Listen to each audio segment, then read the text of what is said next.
Quando essa quarentena acabar, se um dia acabar, eu acho que eu vou me tornar o tipo de pessoa que eu mais temia.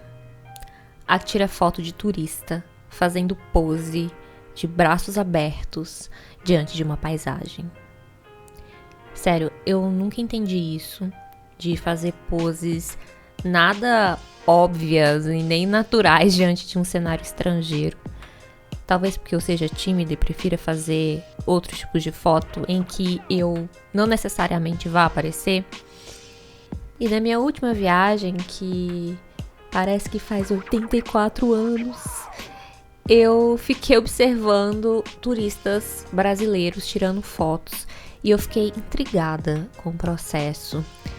Eu comecei a perceber que as poses se repetiam numa espécie de padrão. Eu acho que dava até para catalogar. Por exemplo, entre as poses mais usadas, uma delas era o Cristo Redentor. Não necessariamente porque seja uma pose para fazer diante do Cristo Redentor, mas é uma pose em que o turista para de braços abertos, o cenário que ele quer fotografar ao fundo, como se ele estivesse abraçando aquela paisagem. Tem também o apontador, né? Aquele que diante de uma paisagem, de um monumento, algo que ele quer destacar na foto, ele aponta, né? Ele vira as suas mãos para esse ponto da foto. Tem também o flutuante, que aí já é quase um efeito especial. É aquele em que a pessoa pula e o clique acontece na hora do salto. Então a foto, o resultado é uma foto em que a pessoa parece estar levitando. E também tem a Haja Naturalmente, que é aquela pose em que a pessoa aparece olhando para o horizonte, pensativa, bem natural, como se ela não estivesse sendo fotografada, embora ela mesma tenha entregado o celular ou a câmera para alguém fazer essa imagem. Mas hoje eu entendo isso, eu não só entendo como eu invejo. Porque eu praticamente não tenho fotos que provem que eu já estive em qualquer lugar que não dentro de casa. Né? Depois de tanto tempo sem viajar, sem sair de casa, eu entendo o valor de ter provas, evidências físicas de que eu já tive ao ar livre, nem que seja para eu mesma me lembrar de como que era poder visitar outros lugares, sabe? Me lembrar de que eu já andei longas distâncias, que eu já circulei no meio de pessoas. Que loucura! Esse ato de inserir a própria cara, ou as mãos, ou o resto do corpo no enquadramento de uma foto, diante de uma paisagem de um lugar estrangeiro, né, seja na natureza ou seja em outras cidades, é uma afirmação poderosa. Né? Estive aqui, eu passei por esse cenário. Olha que lugar louco, agora faz parte da minha coleção. E parece algo natural, parece que sempre fez sentido ser dessa forma, parece que sempre foi assim, né? Vou viajar, vou passar por um lugar estrangeiro, que é novo pra mim, eu levo uma câmera, tiro uma foto. Só que nem sempre as pessoas tiveram esse tipo de experiência ou tiraram fotos de turista do mesmo jeito que se tira hoje. O celular ele permitiu uma maior liberdade para as pessoas experimentarem, para se arriscarem e serem ridículas e fazer palhaçadinha nos cenários, de um jeito que talvez elas não arriscassem se elas tivessem apenas um filme com 36 poses para cobrir essa viagem.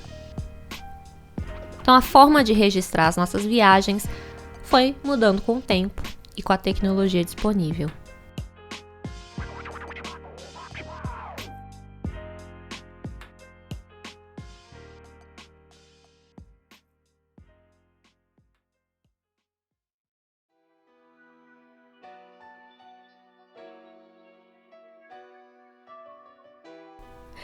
Tem uma pesquisadora chamada Ariella Zoulay que posiciona o início da fotografia não em 1830, com o advento da máquina fotográfica, mas em 1492, com o início das navegações. Porque para ela a fotografia, o que fundamenta a experiência da fotografia, não é a tecnologia, mas essa prática, essa forma de se posicionar, essa relação entre quem representa e quem é representada. E que isso teria a sua origem, essa prática, essa forma, teria a sua origem no processo de colonização. Ela defende que a fotografia não é a produção de imagens, mas extração de riqueza visual. Eu vou deixar o link para o artigo na descrição, se você quiser aprofundar mais nisso. Então eu fiquei pensando que a colonização, se não inaugurou, pelo menos moldou a forma que a gente se relaciona com as viagens e que quase sempre é pautada por uma experiência de consumo, de tirar algo dessa experiência, de tirar algo desse lugar novo e desconhecido. Então, nessa época das navegações, os europeus começaram a descobrir esses territórios novos para eles, porque de novo não tinha nada, já tinha muita coisa acontecendo aqui, né? Vide episódio Trilhas do Deserto. E eles começaram a descobrir esses mundos exóticos, cheios de habitantes estranhos, parecia coisa de outro planeta. E quem voltava desses mundos novos, né, que podia ser tanto as Américas, ou a África, ou a Ásia, voltava para o mundo europeu cheio desses relatos fantásticos, né? Contavam o que viam ou até mostravam as imagens que eles registravam, né? Como forma de dizer: olha que loucura, eu acho que eu preciso desenhar para você ver que eu não tô mentindo não, que eu realmente vi esses bichos desse jeito aqui. E agora puxando essa história mais para o nosso lado, quem é que vinha nesses barcos para as Américas? Vinha comerciantes, vinham nobres, vinham militares, tinha o povo que vinha matar, os que vinham definir fronteiras, levar produtos, mas vinham também cientistas, ilustradores, artistas. Claro que eles não vinham a passeio, era estudo, era trabalho, e um trabalho que servia a um propósito. A Europa estava passando por uma era de revolução científica, de iluminação, de busca insaciável de conhecimento. E explorar esse novo mundo era um prato cheio. Então esses cientistas e ilustradores científicos, eles vinham para o Brasil, para a América do Sul, para registrar, para catalogar, para mostrar tudo o que tinha de valioso aqui. Então, praticamente, eles voltavam com um catálogo da Avon, que o pessoal lá da Europa olhava, folhava e falava: quero isso, essa planta aqui é legal, essa daqui é bonita, isso aqui dá para usar, e via o que dava para ser tirado daqui. E nisso eu cheguei numa história muito interessante de um desses ilustradores científicos que veio para o Brasil, isso já em 1815, que era um príncipe. Parece até tema de filme da Sessão da Tarde, né? Um príncipe na Mata Atlântica. Munido de pincéis, aquarelas e de uma turma do barulho, esse jovem príncipe veio ao Brasil aprontar altas confusões de deixar o pessoal lá da Prússia de cabelo em pé. Ele era um príncipe prussiano que se chamava Maximiliano de Wied, eu não sei pronunciar isso. Maximiliano Zovid Neuwied. Acho que foi.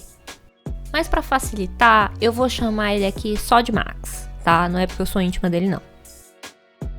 Aí você imagina um príncipe, né? Devia ser um jovem entediado, cheio da grana, que quer viver grandes aventuras no Brasil, um lugar desconhecido, exótico, pegar umas mulheres, ficar desenhando debaixo de uma árvore, praia, vida boa, quase um mochilão.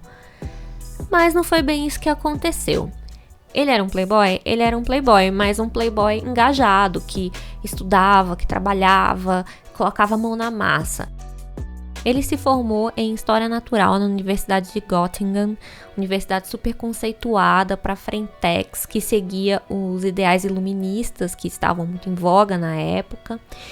E lá, além de aprender botânica, aprender a desenhar planta, a estudar o crânio humano, Lá ele também foi formado sob a luz desse pensamento racionalista, né, que defendia que os homens em melhor posição social, e aí eu friso bem os homens, eles deveriam ser aqueles os mais instruídos, deveriam ser os mais esclarecidos, aqueles que buscam o conhecimento, buscam expandir o conhecimento. Então ele não era exatamente essa figura do príncipe desocupado. Ele estava envolvido em muitas coisas, inclusive ele serviu o exército, ele combateu. Estava rolando uma guerra contra a França, né? Era uma época em que Napoleão estava ali fazendo um certo auê na Europa, motivo inclusive pelo qual a família real de Portugal veio fugida para o Brasil. Depois que ele sai do exército é que ele decide se dedicar à ciência, justamente munido desse pensamento científico de busca da verdade e de ampliar conhecimento e de revelar tudo que há no mundo. E assim ele se tornou um príncipe viajante e começou a fazer algumas pequenas expedições, uns mochilões ali por perto mesmo. Até que um amigo dele vira e fala: acho que você tinha que ir mesmo, era lá pro lado do Brasil, sabe? Não tá mais tão violento quanto era antigamente, agora tem um pouco mais de estrutura, tá um pouco mais civilizado, até a família real tá lá já há uns anos. Ia ser massa pra você ir pra lá fazer essas aquarelas, lá tem cada cor, tem uns bichos de uma cor diferente, acho que o jogo pra você ir pro Brasil. E aí ele achou que realmente era uma boa ideia. Os pais dele bancaram a expedição do menino.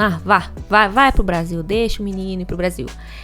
E aí ele levou 2 funcionários do palácio, um jardineiro e um caçador, né? Para eles pegarem espécime, matar o bicho, para ele poder desenhar mais de perto, ver os detalhes. O outro pegar as plantas para ele colecionar e desenhar.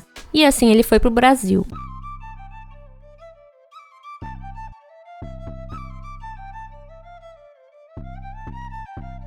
Ele chegou pelo Rio de Janeiro, foi subindo pelo Espírito Santo, pegou uma parte do curso do Rio Doce e aí foi até a Bahia, que é de onde ele voltou depois para a Europa. Ele ficou 2 anos nessa expedição, então foi de 1815 a 1817. Esse percurso que o Max fez era um caminho que já existia, era uma rota que já era utilizada. Não é como se ele estivesse desbravando terras desconhecidas e tendo contato ali com a Mata Virgem e com povos que eram antes isolados. Não, já tinha uma rota preparada para turismo, vamos dizer assim. E no caminho, o Max vai tentando registrar cada detalhe do que ele vê. Detalhes de plantas, detalhe da fauna, só com o caderninho dele, rabiscando tudo. O diário mesmo, o relato escrito, ele só fez depois da viagem, não foi enquanto ele estava nos lugares. Então ele estava com os olhos mais atentos para as formas das coisas, para o visual daquele cenário. Só que ele passa a se mostrar muito mais interessado em capturar a imagem do indígena, a ter contato com a cultura local e registrar cada detalhe do que vê. Os apetrechos, as pinturas, o rosto, os cortes de cabelo. Ele basicamente começou ali um projetinho de desenho de modelo vivo com indígenas. No diário dele, depois, ele descreve alguns desses povos que ele teve contato. E é interessante porque no relato escrito, parece que ele vê os indígenas como se fosse parte da fauna, como se fosse parte do cenário. Muitas vezes o relato dele compara indígenas a feras, principalmente ao se referir aos botocudos, que eram os mais temidos da região. E aí é importante explicar que botocudos, esse nome, não é o nome de uma etnia, não é o nome de um grupo. É como os portugueses chamavam alguns grupos indígenas que estavam localizados na região do Vale do Rio Doce. Então eles generalizavam os botocudos. E esses grupos eram chamados pelos tupi de Aimoré, mas eles se denominavam Borum. E é essa etnia que chama a atenção do Max, que é o que chegava a conhecimento na Europa, e eram as histórias que ele ouvia, é que esses chamados botocudos eram canibais. Isso gerava todo um imaginário, né, dessa terra mística em que tem nativos que comem gente. Mas é justamente esse medo que envolve essa aura de mistério dos índios comedores de gente é que faz os portugueses ficarem bem cautelosos e ficarem longe dessa região onde eles habitavam. Só que a colonização vai avançando, eles já exploraram tudo mais para o sul e eles querem dominar ali a área do curso do Rio Doce para escoar mercadoria, para poder explorar com minério, e o que estava atrapalhando era a presença dos tais botocudos. E até essa canibalidade atribuída a eles justificava a coroa portuguesa declarar guerra oficialmente contra essa etnia. E no meio desse fogo cruzado, estava lá esse gringo, príncipe, querendo desenhar os indígenas. E com o convívio e a observação, porque ele chega a ter contato com eles, ele ia percebendo que aquele povo, primeiro, não era canibal coisa nenhuma. Ele começou a desfazer alguns mitos, por exemplo, de que eles se cumprimentavam se cheirando igual animais. Ele viu que não era nada disso. E pelos seus registros, o que ele quer é demonstrar que aquele povo era possível de ser civilizado.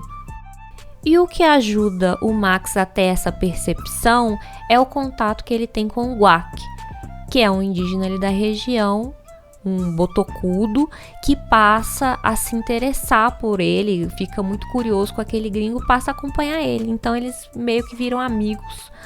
E o Guac vai explicando para ele alguns aspectos da cultura. Inclusive o Guac começa a aprender a falar alemão. Mas não é porque ele ficou meio que brother dos nativos, significa que ele não via como inferiores, não. No registro do diário dele, ele dá uma bela generalizada e fala assim dos botocudos, da moral e dos costumes deles, como se eles fossem uma coisa só. E é engraçado, porque tem um episódio, um ponto dessa história em que ele tá em trajeto de um lugar para o outro, ele para num assentamento para passar a noite. E o líder, que é um indígena, meio que recebe ele super mal, recebe com desconfiança.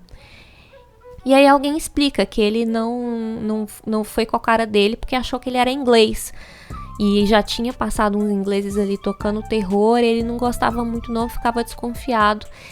E o Max fica puto, ofendidíssimo de ter sido confundido com o inglês, sofrendo preconceito, sabe? Só porque é louro, do olho claro. Ele fica indignado por ser considerado da mesma raça dos ingleses. Por outro lado, ele está generalizando as pessoas dali, tratando tudo como uma coisa só. Afinal, generalização no cu dos outros é refresco, né, Max?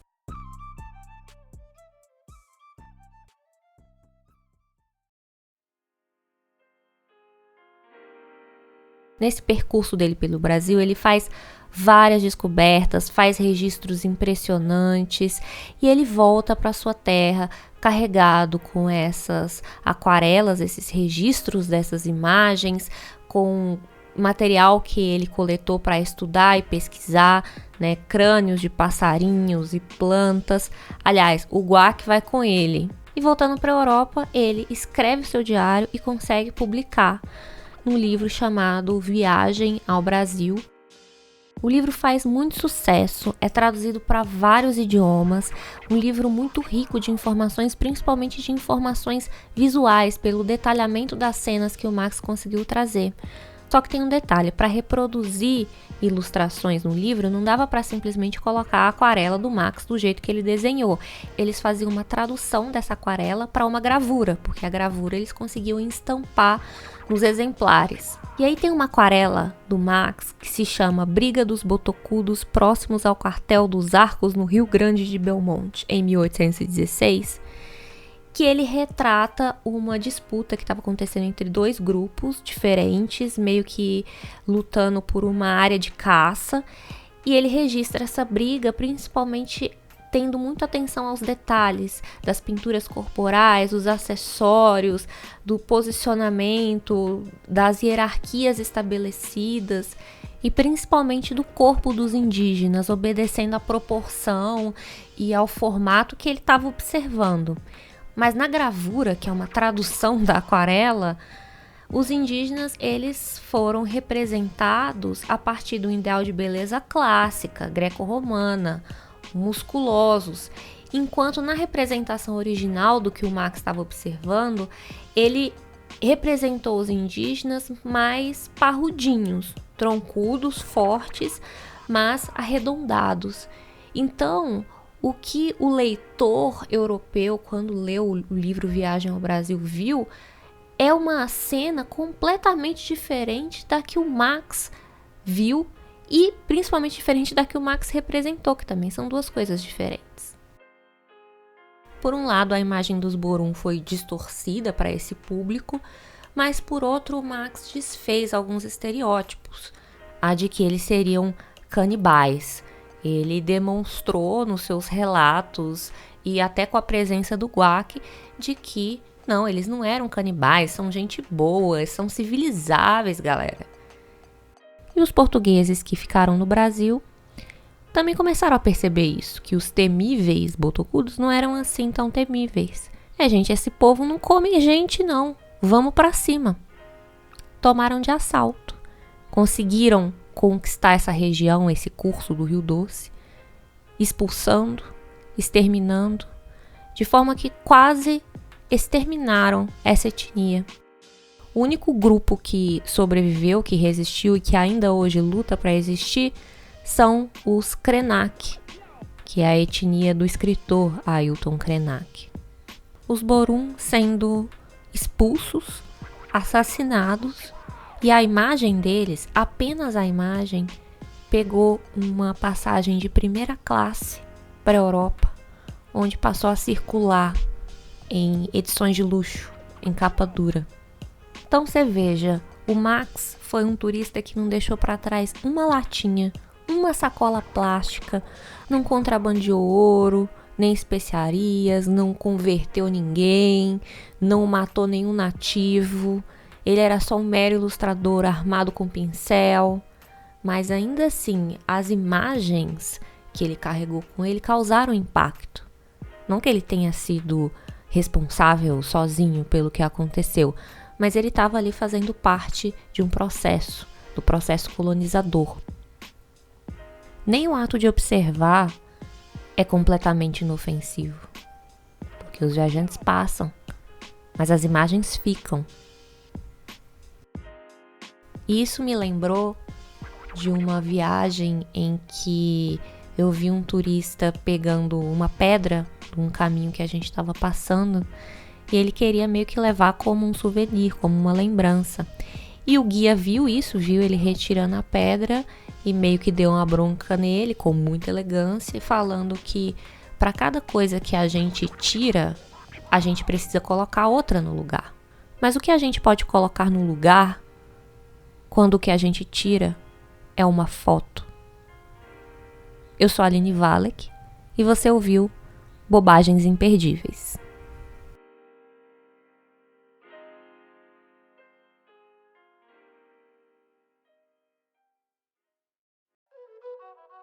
Aproveitando que você ainda está aí, eu quero agradecer o Marcos Felipe, o conselheiro deste podcast, por ter me ajudado a lembrar dessa história do Max. E lembrando que isso aqui é um trabalho de ficção. Eu generalizo, eu exagero. Exagerar é uma forma de inventar. Então, leia as fontes e nunca confie no narrador.